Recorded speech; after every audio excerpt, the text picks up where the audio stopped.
Donald Trump प्रशासन ने माना है कि यूक्रेन ने आधिकारिक रूप से मध्य पूर्व के युद्ध में प्रवेश किया है और अमेरिकी सेना ईरानी ड्रोन से लड़ने में यूक्रेन की सैन्य तकनीकें इस्तेमाल कर रही हैं। पता चला है कि डोनाल्ड ट्रंप के उन जोरदार बयानों के बावजूद कि अमेरिका को यूक्रेन की मदद की जरूरत नहीं है, ईरानी ड्रोन से लड़ने के लिए अमेरिकी सेना पहले ही यूक्रेनी तकनीकों को अपना चुकी है। सऊदी अरब में अपनी एक प्रमुख एयरबेस प्रिंस सुल्तान एयरबेस पर इसी दौरान कुछ अप्रत्याशित खबरें आईं। हार्मुज जलडमरू मध्य को बारूदी सुरंगों से मुक्त करने के लिए 4 यूक्रेनी माइन स्वीपर जहाज तैनात होंगे। वे तुर्की और बॉस्फोर जलडमरू मध्य की नाकाबंदी के कारण काले सागर में प्रवेश नहीं कर सकते। कुल मिलाकर यहां चर्चा करने के लिए बहुत कुछ है। मेरा नाम अलेक्सी पेची है। आइए इस विषय पर चर्चा करें। शुरू करने से पहले चैनल सब्सक्राइब करें, वीडियो लाइक करें और कोई टिप्पणी लिखें। साथ ही टेलीग्राम चैनल पेची न्यूज़ को सब्सक्राइब करें, लिंक वीडियो के डिस्क्रिप्शन में है। धन्यवाद। तो पहले बात करते हैं यूक्रेनी जहाज़ों की जो हार्मुज जलडमरू मध्य में है। फिर जानेंगे कैसे अमेरिकन ईरान के खिलाफ यूक्रेनी सिस्टम का उपयोग कर रहे हैं। द टाइम्स ने यूक्रेन की नौसेना के अधिकारियों के हवाले से लिखा कि मध्य पूर्व में संघर्ष खत्म होने के बाद हार्मुज जलडमरू मध्य में बारूदी सुरंग हटाने के लिए 4 यूक्रेनी माइन स्वीपर लगाए जाएंगे जो ब्रिटेन के पोर्ट्समाउथ में खड़े हैं। और ये अब कोई अनुमान नहीं है, बात यह है कि यूक्रेनी सैनिक नॉर्थवुड में स्थायी संयुक्त मुख्यालय में सैन्य योजना पर बहुराष्ट्रीय शिखर सम्मेलन में भाग लेंगे। 30 से ज्यादा देशों के अधिकारी इसमें शामिल होंगे। ये ब्रिटिश लोग हार्मुज जलडमरू मध्य की सुरक्षा के लिए गठबंधन बना रहे हैं। 2 दिवसीय बैठक में हार्मुज जलडमरू मध्य में जहाजों की सुरक्षा के सैन्य उपायों और यूक्रेन पर चर्चा होगी। यूक्रेन अपने 4 माइनस स्वीपर भेजने के लिए तैयार है। जैसा कि आप समझते हैं, वे यूक्रेन नहीं आ सकते क्योंकि वे रूसियों के लिए पहला लक्ष्य होंगे। दूसरी बात, मॉन्ट्रैक्स कन्वेंशन के तहत तुर्की बॉस्फोरस जलडमरू मध्य को रूस और यूक्रेन के सैन्य जहाजों के लिए बंद कर देता है।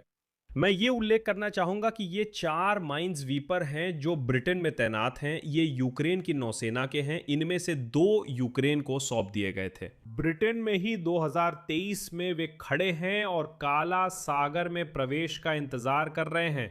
फिलहाल वहीं हैं। लेकिन ये सब कुछ नहीं है। डोनाल्ड ट्रंप के इस बयान के बावजूद कि अमेरिका को ईरानी ड्रोन से लड़ने के लिए यूक्रेन की मदद की ज़रूरत नहीं है, अमेरिकी सेना ने पहले ही सऊदी अरब में अपने एक प्रमुख एयरबेस पर यूक्रेनी तकनीकों को लागू कर दिया है। पिछले कुछ हफ्तों में प्रिंस सुल्तान बेस पर मार्च में ब्रिटिशों ने अमेरिकी हवाई टोही विमान एवैक्स को नष्ट करने और कई टैंकर विमानों को नुकसान पहुंचाने में सफलता पाई थी। आखिरकार यूक्रेनी anti drone system sky map तैनात कर दी गई। पहले अमेरिकी मानते थे कि उन्हें यूक्रेनी मदद की जरूरत नहीं है, और जब कुछ विमानों पर बमबारी हुई तब उन्हें एहसास हुआ कि ऐसी तकनीकें हैं जो इससे बचा सकती हैं।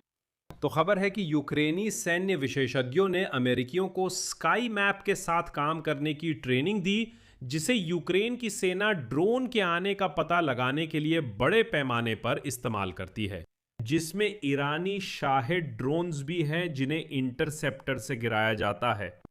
स्काई मैप, जिसे यूक्रेनी कंपनी स्काई फोर्ट्रेस ने विकसित किया है, यूक्रेन के खिलाफ रूस के युद्ध में यूक्रेनी सेना के लिए ड्रोन खतरों का पता लगाने का मुख्य प्लेटफॉर्म बन गया है। यह पूरे यूक्रेन में 10,000 से अधिक ध्वनि संवेदकों का एक राष्ट्रीय नेटवर्क है जो सीधे कहे तो ड्रोन की आवाज सुनकर उन्हें पहचानते हैं और उनकी जानकारी तुरंत सेना को भेज देते हैं ताकि उन्हें नष्ट किया जा सके। यहां अमेरिकी राष्ट्रपति समर्थकों की प्रतिक्रिया देखना मजेदार है। मैं याद दिला दूं, 6 मार्च को डोनाल्ड ट्रंप ने ज़ेलेंस्की के ईरानी ड्रोन से लड़ने में मदद देने वाले प्रस्ताव को सार्वजनिक रूप से ठुकराया था। ट्रंप ने कहा था, हमें ड्रोन से बचाव के लिए उनकी मदद नहीं चाहिए, हमें ड्रोन की सबसे ज्यादा जानकारी है।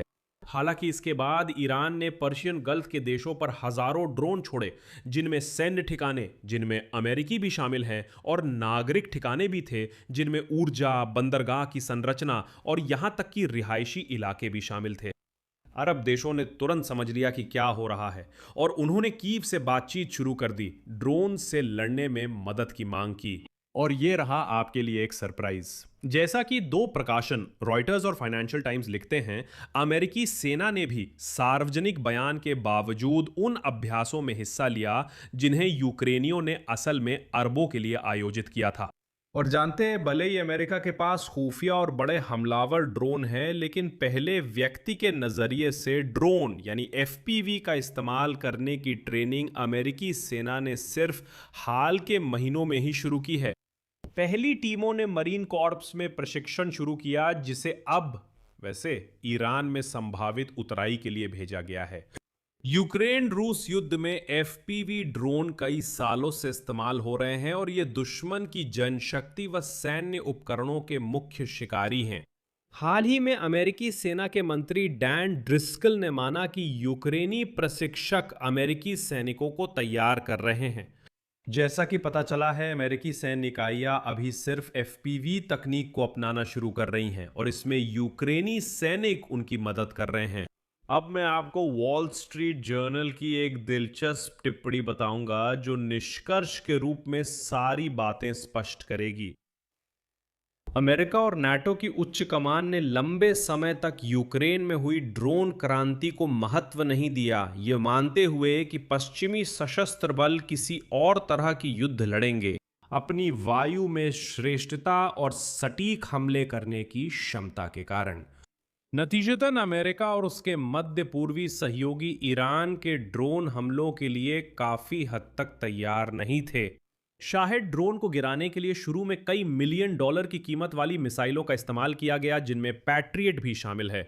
यूक्रेन में घटनाएं और ईरान जिस तरह से अमेरिका और इजराइल की हवाई मुहिम का मुकाबला कर रहा है, वो एक गंभीर चेतावनी है। अब भी ये घमंड की दीवार मौजूद है जिसमें अमेरिका और नाटो के नेतृत्व भी शामिल है, क्योंकि हमारे पास मानो कहीं ज्यादा उन्नत प्रणालियां हैं, लेकिन असल में हमें वही सब कुछ और ज्यादा करना चाहिए जो यूक्रेन कर रहा है। यहां मैं बात को विराम देता हूं। अपनी राय और निष्कर्ष इस एपिसोड के नीचे कमेंट में लिखें, चैनल को सब्सक्राइब करें, बेल आइकन दबाएं और लाइक करना ना भूलें। अगर आप इस YouTube चैनल के काम को सपोर्ट करना चाहते हैं और इसे ज़रूरी और महत्वपूर्ण मानते हैं, तो आप अपना डोनेशन दे सकते हैं, या फिर स्पॉन्सरशिप के तौर पर इस चैनल को सब्सक्राइब कर सकते हैं, या फिर अपने लिए सुविधाजनक किसी भी तरीके से डोनेट कर सकते हैं। सभी लिंक और विवरण वीडियो डिस्क्रिप्शन में हैं। आपकी मदद के लिए आभारी रहूंगा।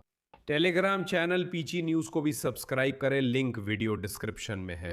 यही सब है, अपना ख्याल रखें, सबको अलविदा।